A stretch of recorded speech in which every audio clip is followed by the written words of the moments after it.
Hot off the heels of a shock and highly impressive Formula 1 debut in the Italian Grand Prix, Nyck de Vries is suddenly a man in demand. Unsurprisingly, scoring points after a late call-up on Saturday to replace the unwell Alex Albon has reinforced Williams' interest in signing the Mercedes reserve driver full-time for 2023. But Williams faces competition from Alpine, which has its own seat to fill next year and plans to test de Vries in the coming weeks. These teams were sniffing around de Vries before Monza, so his Italian GP performance isn't exactly responsible for the rush to sign him. But it has certainly intensified that battle and made a difficult choice for de Vries even tougher. While we're running through de Vries' potential predicament, let us know in the comments where you would like to see him in 2023.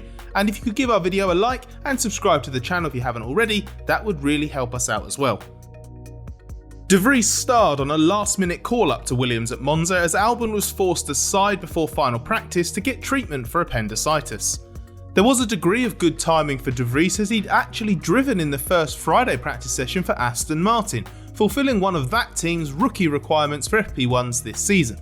It was still a massive ask though to jump into the Williams, which de Vries last drove in Friday practice in Spain back in May, and only have a 1-hour practice session to get up to speed before qualifying. But de Vries adapted quickly and grasped his surprise opportunity with both hands. He outqualified full-time Williams driver Nicholas Latifi on his way to a Q2 appearance, and penalties for other drivers boosted de Vries to 8th on the grid. From that position he drove an exemplary race to finish 9th and score points on his debut. There were a lot of potential pitfalls for de Vries in his first F1 race. Even getting the start right was tricky given he had such limited procedural practice. So the start, the fact he'd done no high fuel running, the pit stop, all presented little threats of jeopardy that could have caused his Grand Prix to unravel. And that's before you even get into how tricky it is to actually compete in an F1 race with other cars around you. This was a good place to make such an appearance because the Williams was expected to be competitive at Monza and Albon was in the top 10 in Friday practice. But de Vries still performed superbly and in doing so presented the strongest possible case that he should be Albon's teammate in 2023. Williams CEO Jost Capito made no secret of his interest in de Vries after the race, although seemed to make reference to de Vries needing to choose between F1 and the Maserati Formula E and Toyota World Endurance Championship deals he has been lined up for. De Vries hasn't been confirmed for any FE or WEC program yet, but even if he's negotiated those deals, they will almost certainly have a get out clause should an F1 opportunity arise. It was an open secret that de Vries was already a contender for a Williams race seat, and now he must be considered the favoured option. De Vries' points finish immediately puts him above Latifi in the Drivers' Championship, and Latifi is now the only full-time 2022 driver without a point. Latifi's a nice guy and has his good days, but there's no competitive justification for keeping him. Failing to get near a result the car was capable of while watching the stand-in driver do exactly that must have been galling, and Williams seems to know that replacing Latifi with de Vries full-time for 2023 is the way to go. Unfortunately for Williams, it might not be that simple. The team faces competition for de Vries' signature. Alpine needs a 2023 driver too because Fernando Alonso is leaving for Aston Martin and Oscar Piastri has spurned Alpine to join McLaren. Pierre Gasly has emerged as Alpine's preference, but signing him is dependent on Red Bull releasing him from a 2023 AlphaTauri contract, which will only happen if a suitable replacement is found. Red Bull wants IndyCar race winner Colton Herta, but there's a protracted battle to get him a super license, which he's not currently considered eligible for, and the FIA is unlikely to grant him an exception. We'll come to this shortly, but as Gasly is not a guaranteed option, Alpine is known to be considering alternatives. De Vries, Alpine protégé Jack Doohan, and ex-Renault F1 driver Nico Hülkenberg are thought to be the main contenders for the Alpine drive if the plan to sign Gasly is foiled.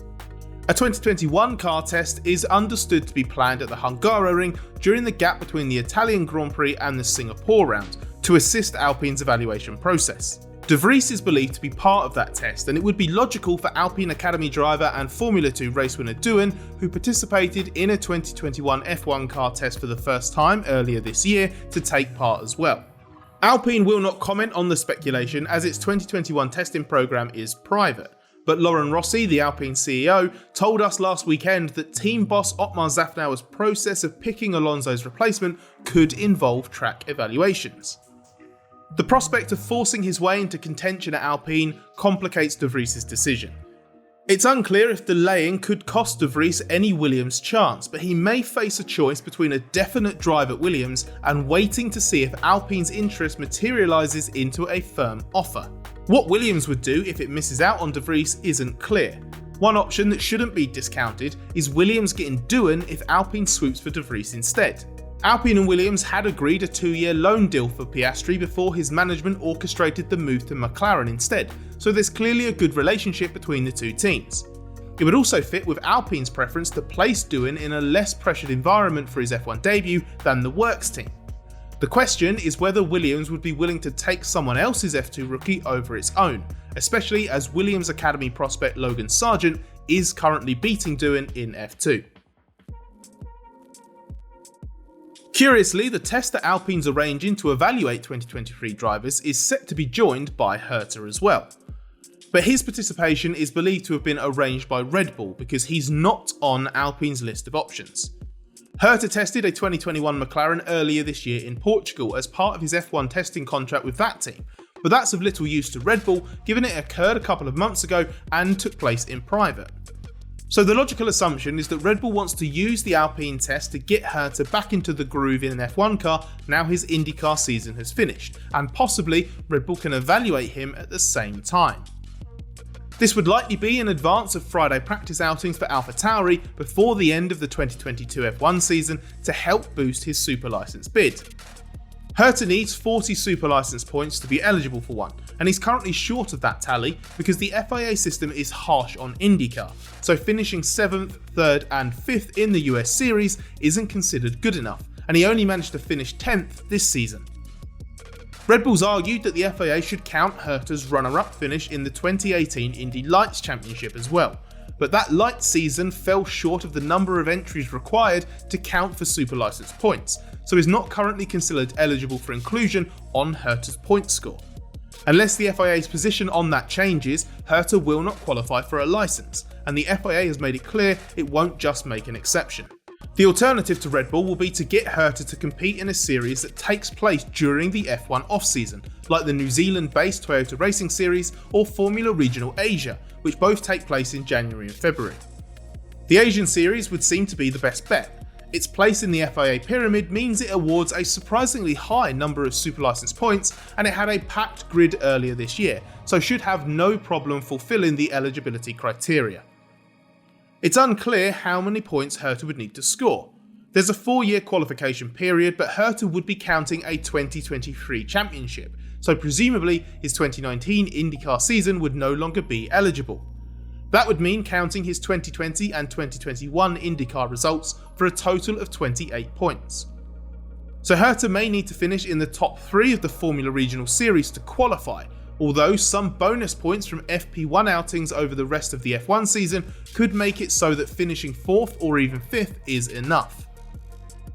With respect to those competing, the last edition of the Asian series was mainly filled with less experienced drivers below F3 level, so Herta should have no problem finishing high in the championship, especially as Red Bull would presumably put him with a top team like Prema. The downside to this plan is that there is still a chance Herta would not get the result he needs, and that Red Bull may only know for sure by mid-February, on the eve of the new F1 season. So even if Red Bull went down this route, it may want to hold on to Gasly until it's 100% sure that the Herta plan's not going to fall through at the last minute. All the while Herta is not emphatically ruled out by Red Bull, Gasly's availability is unknown. That holds up Alpine's decision and would prolong de Vries knowing whether he has a firm option there or not, maybe nudging him towards Williams after all just to be sure of a drive. There are a lot of moving parts impacting how the remaining gaps on the 23 grid will be filled. However it's resolved, a standout F1 silly season is heading for a fun finish.